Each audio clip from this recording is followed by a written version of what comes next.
Hello friends, क्या हाल है। आज हम ऑर्थोगोनल कर्विलिनियर कोऑर्डिनेट्स जो बीएससी ऑनर्स फिजिक्स हो गया उनके लिए बड़ा ही हेल्पफुल लेक्चर होने वाला है। तो आखिर होता क्या है ऑर्थोगोनल कर्विलिनियर कोऑर्डिनेट्स। जैसे हमारे कार्टेशियन कोऑर्डिनेट्स होते हैं, यानी कि जो एक्स वाई जेड होता है हमारा, और या पोलर कोऑर्डिनेट्स होते हैं आर थीटा, ऐसे ही हमारे ऑर्थोगोनल कर्विलिनियर कोऑर्डिनेट्स होते हैं।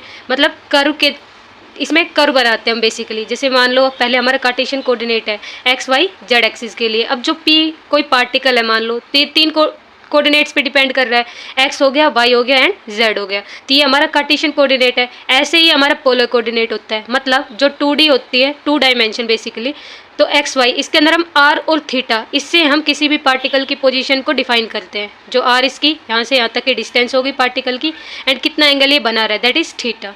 सिमिलरली हमारे ऑर्थोगोनल कर्विलिनियर कोऑर्डिनेट्स होते हैं जिसको हम यू वी डब्ल्यू से डिनोट करते हैं। मान लीजिए ये हमारा पी कोई पार्टिकल है, तो ये यू कर्व हो गया, ये वी कर्व हो गया, ये डब्ल्यू कर्व हो गया। तो जो हमारे पी पार्टिकल है इसकी पोजीशन अगर कार्टेशियन होता तो एक्स वाई जेड में होती, लेकिन ऑर्थोगोनल कर्विलिनियर कोऑर्डिनेट्स के अंदर यू वी डब्ल्यू पे डिपेंड करती है।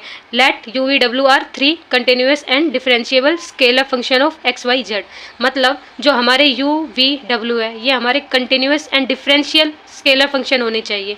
कंटिन्यूस क्यों? मान लो ये जो यू कर्व है ये स्मूथली ऐसे ही जाएगा, बीच से बैंड नहीं होना चाहिए। जैसे ये पी पोजीशन से यू कर्व जा रहा है तो सीधा इसी कंटिन्यूटी में ही जाएगा, बीच में से बैंड नहीं होगा। जैसे यहाँ से चल रहा है तो ये ऐसे ऐसे बैंड नहीं होएगा, तो ये कंटिन्यूस, और ऑब्वियसली हमारा ये डिफरेंशियल होना चाहिए। फिर है that is u equal to phi one x Y z. मतलब जो हमारा u कर्व है ये फंक्शन है किसका? एक्स वाई जेड का। u एक्स वाई जेड का फंक्शन है।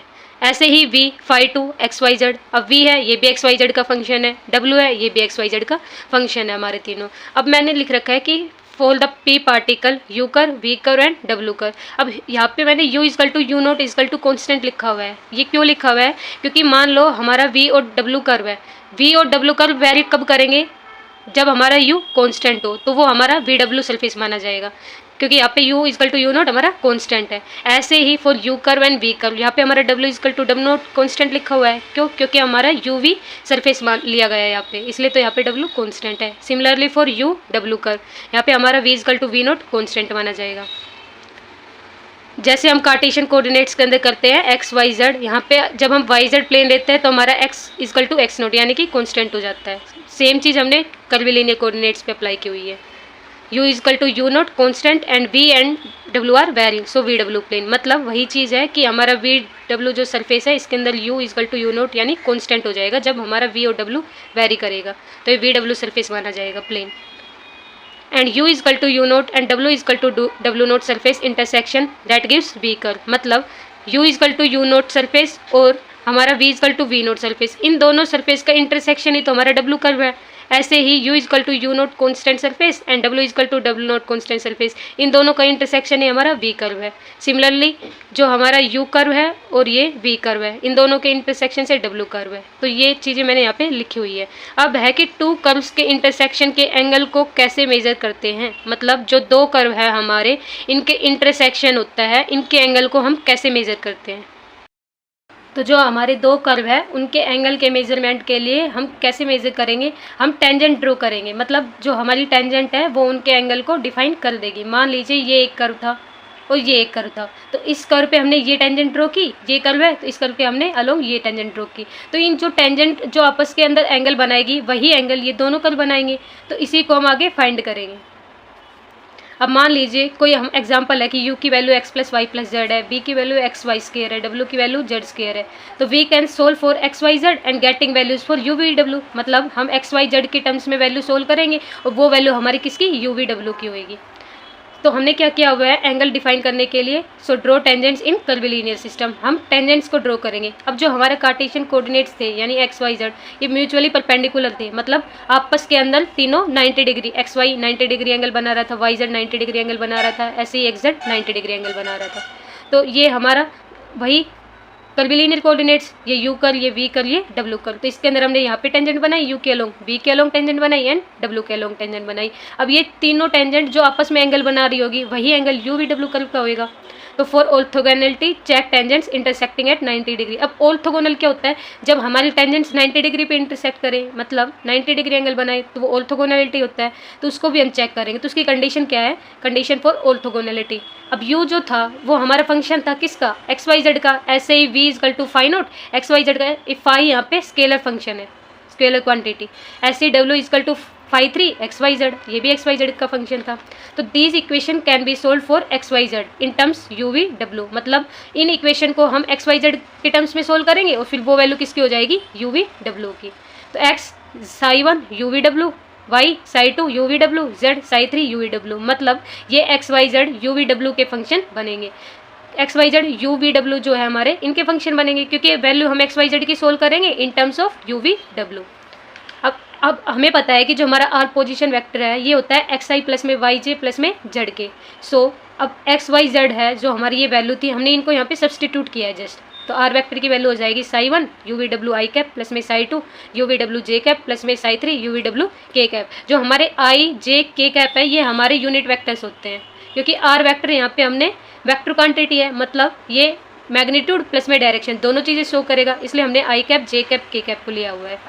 फिर है आर वेक्टर। अब इसको हम क्या लिख सकते हैं कि r vector is a function of u v डब्ल्यू। इन शॉर्ट में जो चीज़ हमने ऊपर लिखी है इसको हम शॉर्ट में कैसे लिख सकते हैं कि r vector is a function of u v डब्ल्यू, क्योंकि यू वी डब्ल्यू पे डिपेंड कर रहा है। Now coordinate curves between the surface v equal to v naught and w equal to w naught, we will get u curve. अभी मैंने थोड़ी देर पहले बताया था कि जो v equal to v naught और w equal to w naught, इन दोनों के इंटरसेक्शन से हमें कौन सा कर्व मिल रहा था, u कर्व मिल रहा था। So r vector is a function of u v naught w naught. क्यों, क्योंकि हमें u कर्व ऑब्टेन करना है। और u कर्व कब आएगा, जब हमारा v equal to v naught होएगा, w equal to w naught होएगा, क्योंकि v equal to v naught और w equal to w naught इन दोनों के इंटरसेक्शन पे हमें u कर्व मिल रहा था। तो r vector is function of u v naught w naught to get u curve. तो यहाँ पे ओनली u इज वेरिंग, तो खाली u कर्व मिलेगा हमें यहाँ से।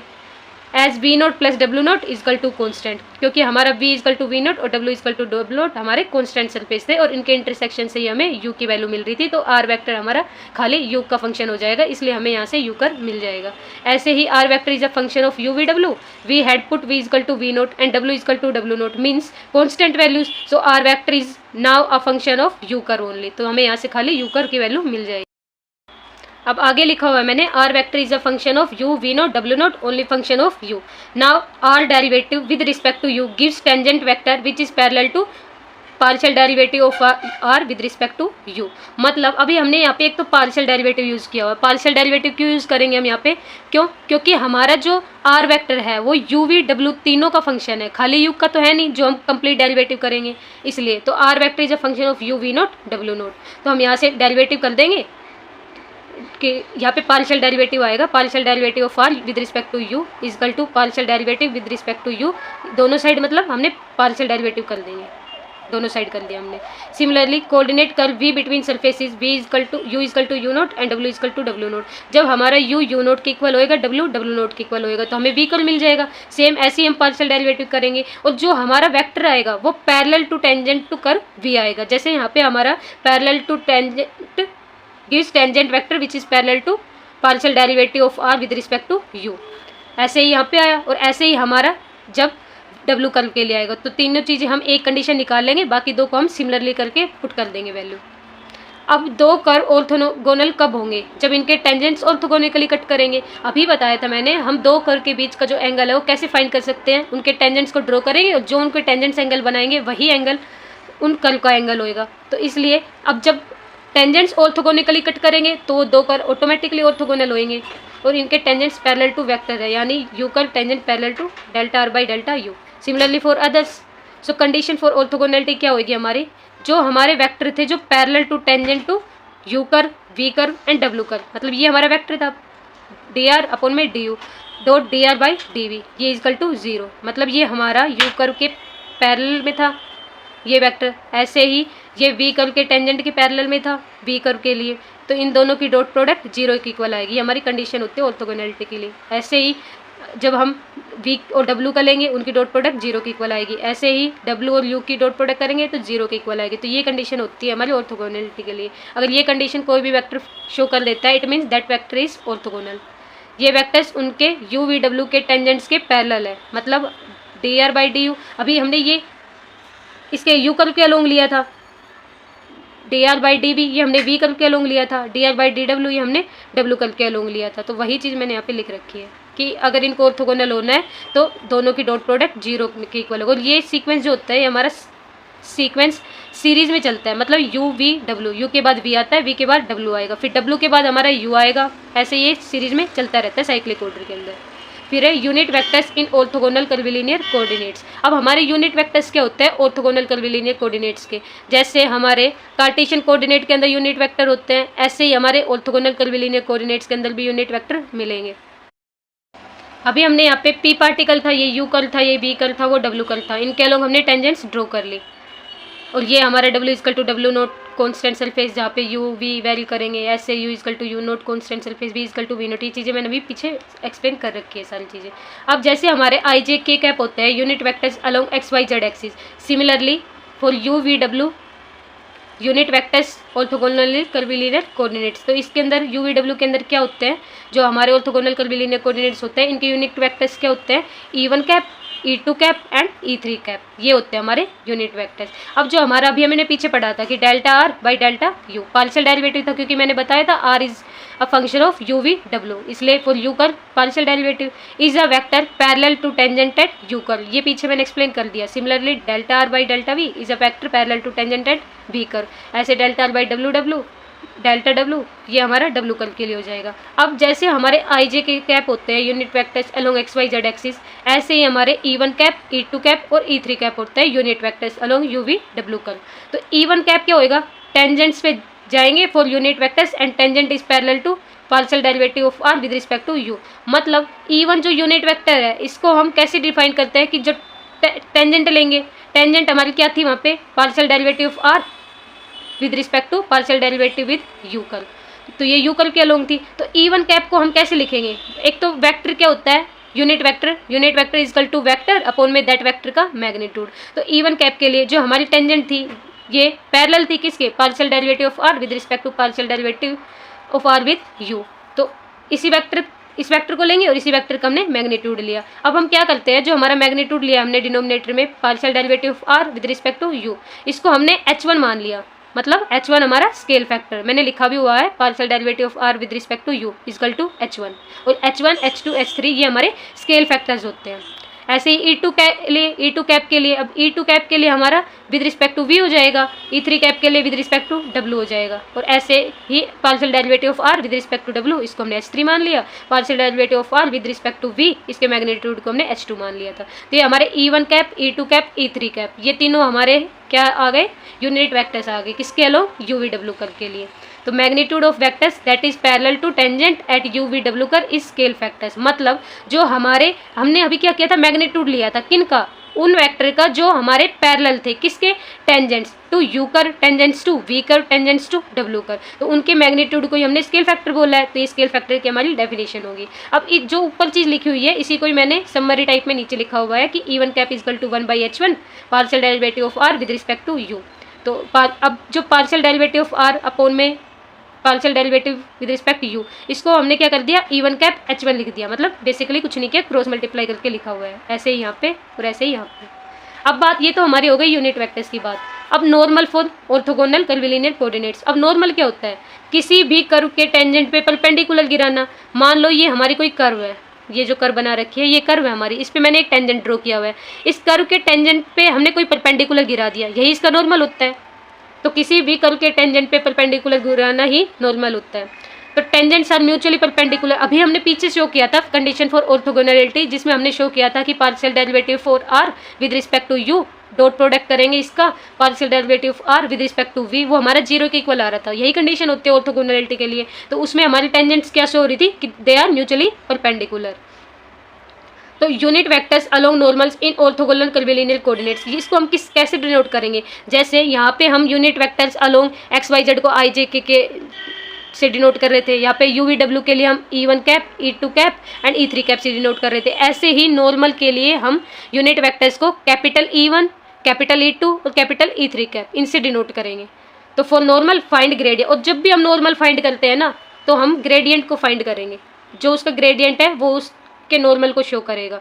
तो नॉर्मल हमने यहाँ पे ड्रॉ की हुई है कि यू कर्व, वी कर्व, डब्ल्यू कर्व। इस पे हमने पहले E1 कैप यानी टेंजेंट ड्रॉ की, E2 कैप टेंजेंट ड्रॉ की, E3 टेंजेंट ड्रॉ की, और इसके ऊपर हमने परपेंडिकुलर फॉलो करा दिया। वो परपेंडिकुलर हमारे capital E1, capital E2, capital E3 की वैल्यू होगी। तो जो अभी बताया मैंने कि ग्रेडियंट होता है वो उनके नॉर्मल को शो करता है। तो जो ग्रेडियंट u है, normal vector to u curve हो जाएगा। ऐसे ही v कर्व के लिए ग्रेडियंट v हो जाएगा, w कर्व के लिए ग्रेडियंट w हो जाएगा। तो E1 कैप कैसे निकाले हम? सेम वही, क्योंकि यूनिट वेक्टर का फॉर्मूला, जनरल फॉर्मूला क्या होता है? वेक्टर अपॉन में वेक्टर का मैग्नीट्यूड। तो E1 कैप यहाँ पे हमारा क्या था? वेक्टर ग्रेड u था, तो ग्रेड u अपॉन में ग्रेड u का मैग्नीट्यूड। ऐसे ही E2 cap grad v upon में ग्रेड v का magnitude. E3 cap equal to grad w upon grad w का magnitude. Unit vector along tangents. अब टेंजेंट्स के अलोंग तो हमारे small E1, small E2, small E3 थे। अब इसमें नॉर्मल के लिए हमारे capital E1, capital E2, capital E3 थे। Unit vector along normals. और हमें ये चीज़ पता है कि हम E1 डॉट E2 करेंगे वो 0 के इक्वल आएगा। क्यों आएगा? क्योंकि E1 cap dot E2 cap, अब डॉट प्रोडक्ट के लिए हम कोस यूज़ करते हैं, और हमें पता है कि जो यूनिट वेक्टर्स होते हैं ये म्यूचुअली परपेंडिकुलर होते हैं। तो E1 डॉट E2 को जब हम सोल्व करेंगे तो E1 E2 कोस 90 आएगा, क्योंकि E1 और E2 आपस में 90 डिग्री एंगल बना रहे हो। कोस 90 की वैल्यू क्या होती है? 0। तो E1 डॉट E2 0 आ जाएगा। ऐसे ही E2 डॉट E3 0 आ जाएगा। बस जो हमारा E1 डॉट E1 है, मतलब सिमिलर जो यूनिट वेक्टर होंगे, इनकी जब डॉट प्रोडक्ट करेंगे तो वो 1 के इक्वल आएगी। क्यों? क्योंकि E1 डॉट E1 को हम जब सोल्व करेंगे, यानी कि E1 कोस 0, तो कोस 0 की वैल्यू क्या होती है? 1। तो E1 dot E1 equal to 1। ये चीज़ लिखी हुई है। अब बात करते हैं, if u v w are orthogonal curvilinear coordinate then partial derivative of r with respect to u, partial derivative of r with respect to v, ऐसे ही w के लिए, and grad u, grad v, grad w are reciprocal system of vector. Question बहुत important है, क्योंकि paper में generally जब हम देखेंगे प्रीवियस ईयर क्वेश्चन पेपर, तो काफ़ी क्वेश्चन पेपर में ये आ चुका है क्वेश्चन। तो अभी हमने लिखा था कि E1 cap, E2 cap, E3 cap ये यूनिट वेक्टर्स अलोंग टेंजेंट्स होते हैं। Capital E1, capital E2 cap, capital E3 cap ये यूनिट वेक्टर्स अलोंग नॉर्मल होते हैं। तो बेसिकली जो हमारा रेसिप्रोकल सिस्टम ऑफ वेक्टर है ये होता क्या है?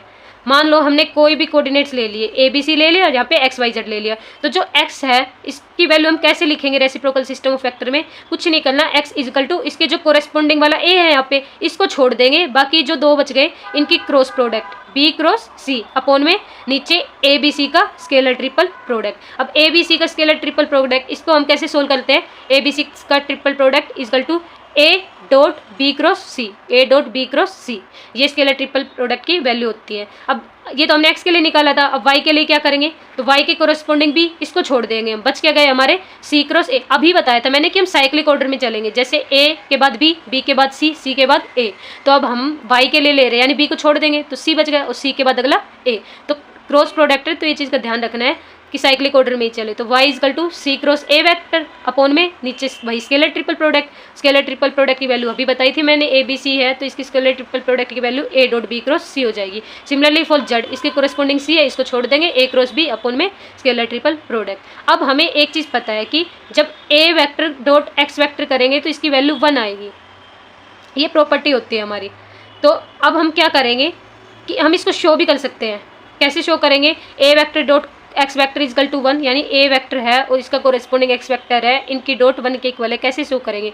a vector dot x vector की वैल्यू है, ये पुट कर देंगे हम b क्रॉस c अपॉन में a b c scalar triple product. तो हमने a vector dot x vector है, इसकी वैल्यू सब्स्टिट्यूट कर रखी है b क्रॉस c अपॉन में a dot b cross c। तो ये ऊपर वाला और नीचे वाला दोनों कैंसिल हो जाएंगे, तो वैल्यू क्या आएगी? 1। तो ऐसे हमने शो भी कर दिया कि a vector dot x vector equal to 1, यानी जो हमारा वेक्टर है यहाँ पे इसका कोरेस्पोंडिंग इनकी डॉट प्रोडक्ट हमेशा 1 के इक्वल आएगी। सिमिलरली b का कोरेस्पोंडिंग y है, उसकी वैल्यू 1 आएगी, c का कोरेस्पोंडिंग z है, इन दोनों की डॉट प्रोडक्ट हमारी 1 के इक्वल आएगी। लेकिन जब हम एक वेक्टर है उसके कोरेस्पोंडिंग से डॉट प्रोडक्ट करने के बजाय किसी और जो वेक्टर है उससे डॉट प्रोडक्ट करेंगे तो उसकी वैल्यू हमारी 0 आएगी, a dot z equal to 0। Similarly for others. अब मैंने लिखा हुआ है कि partial derivative of r with respect to u, ये parallel to tangent to u curve था, एंड E1 कैप क्या था? Small E1 cap unit vector along tangents था, और कैपिटल E1 क्या था? यूनिट वेक्टर अलोंग नॉर्मल था। ये चीज़ याद रखनी है। तो सो E1 इक्वल टू, अब वेक्टर अपॉन में वेक्टर का मैग्नीट्यूड, ये जो हम partial derivative of r with respect to u ये हम ले रहे हैं E1 के लिए, ये इसीलिए ले रहे हैं क्योंकि ये जो partial derivative of r with respect to u है ये हमारे u कर्व का जो टेंजेंट था उसके पैरेलल था, और हम जैसे स्लोप भी डिफाइन करते हैं, एक्स वाई जो हमारा प्लेन होता है उसके अंदर स्लोप हम कैसे डिफाइन करते हैं, हम डेरिवेटिव लेते हैं, dy बाई डी एक्स करते हैं। तो वही चीज़ कर रखी है मैंने यहाँ पे कि E1 cap equal to partial derivative of r with respect to u और अपॉन में इसका मैग्नीट्यूड। एंड पार्शियल डेरिवेटिव इसलिए ले रखे हैं क्योंकि आर है वो हमारा यू वी डब्ल्यू तीनों का फंक्शन है, इसलिए हमने पार्शियल ले रखा है। अगर खाली यू का फंक्शन होता तो हम कंप्लीट डेरिवेटिव लेते, बट यू वी डब्ल्यू तीनों का फंक्शन है इसलिए हमने पार्शियल डेरिवेटिव लिखा हुआ है। तो ई1 कैप की वैल्यू हमें याद रखनी है 1/h1 partial derivative of r with respect to u, इसको हमने h1 मान लिया था। सो अब हम लेट करते हैं r vector equal to x y plus में y j plus z k, क्योंकि यही हमारा कार्टेशियन कोऑर्डिनेट के अंदर पोजीशन वेक्टर होता है।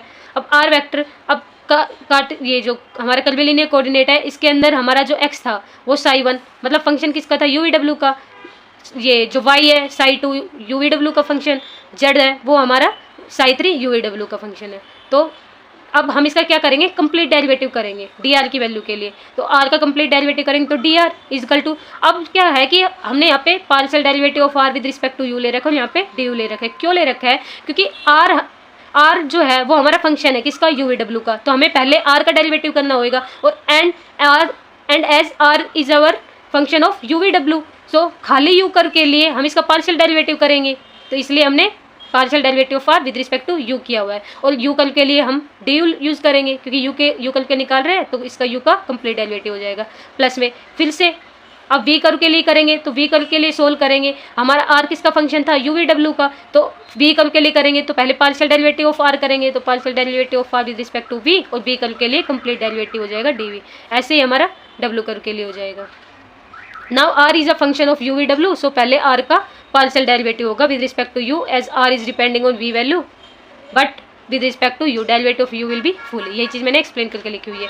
अब कुछ नहीं कर रखा, multiply equation first by delta U. जो हमारी ये इक्वेशन थी इसको हमने डेल्टा यू से मल्टीप्लाई कर दिया, मतलब ग्रेड यू।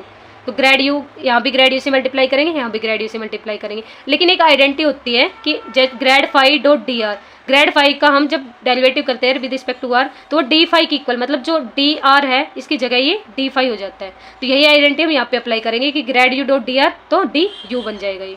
बाकी ये चीज़ें सेम है।